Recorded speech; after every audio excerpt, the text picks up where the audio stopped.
Hey guys, here's my updated out-of-shower detangling routine. This is how I detangle my hair when I've let it go for too long. This is also how I transition from a wash and go into a twist out style. Unfortunately, I deleted the beginning of this video by accident, but I can still show you how it's done. We'll just pick up in the middle. So I started on dry, tangled hair. I always section my hair when styling and detangling. It makes it easier to work through and it looks less intimidating.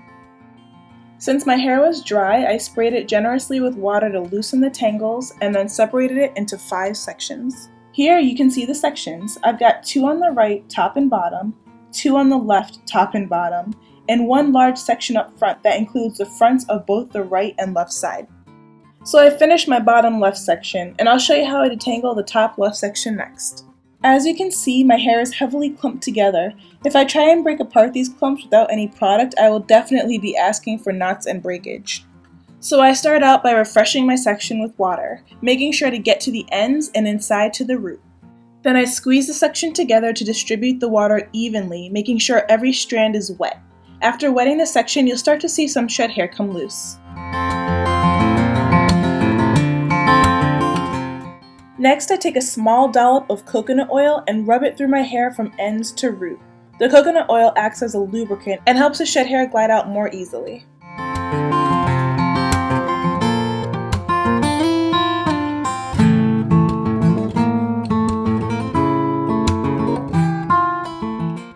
At this point, your hair is much more pliable and you can start to break apart the large section to work on smaller sections at a time. I usually just break each section in half. Once you've separated your halves, start detangling your hair with your fingers. Gently work through each curl clump one at a time, pulling them apart and ridding them of the shed hair. Because you applied the water and coconut oil, you'll avoid creating knots as long as you work carefully.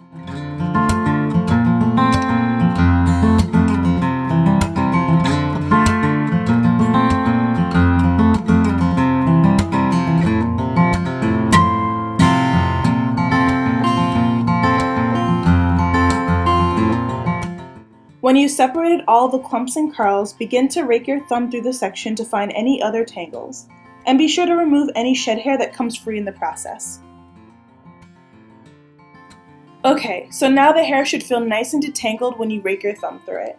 If I were preparing to wash my hair, I would just stop here, repeat the process on the other section, and twist them up into large chunky twists. But I'm not. I'm styling my hair, so I'm going to keep going. Using a small amount of shea butter, work it in from ends and up. Then detangle using your fingers lightly just to make sure you didn't create any tangles.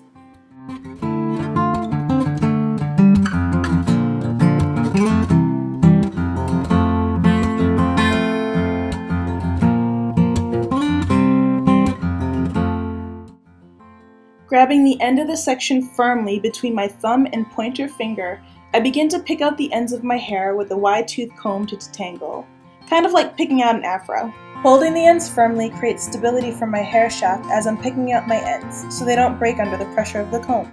After the ends are all picked out, slowly move upwards towards the root until the entire section is detangled.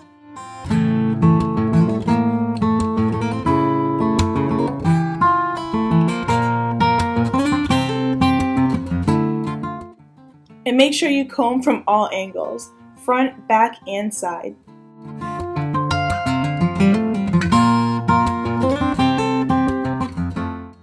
Then lightly pull downward as you finish to remove any shed hair left over. Last step if you want to really be sure that you're tangle free. Grab one of those heavy-duty 2-sided combs with small teeth on one side and medium teeth on the other. I'm using the side with the medium teeth and repeating the exact same process I did with the large tooth comb.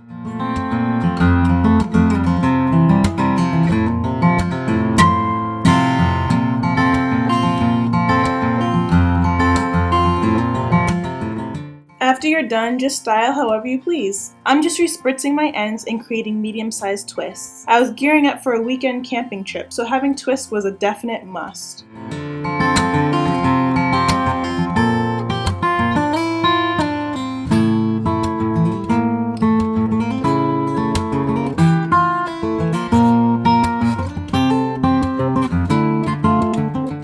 And that's it. Just repeat the process all over your head until you're done. You can see how I actually wore this hairstyle on my blog, natural85.com. The link will be in the description box.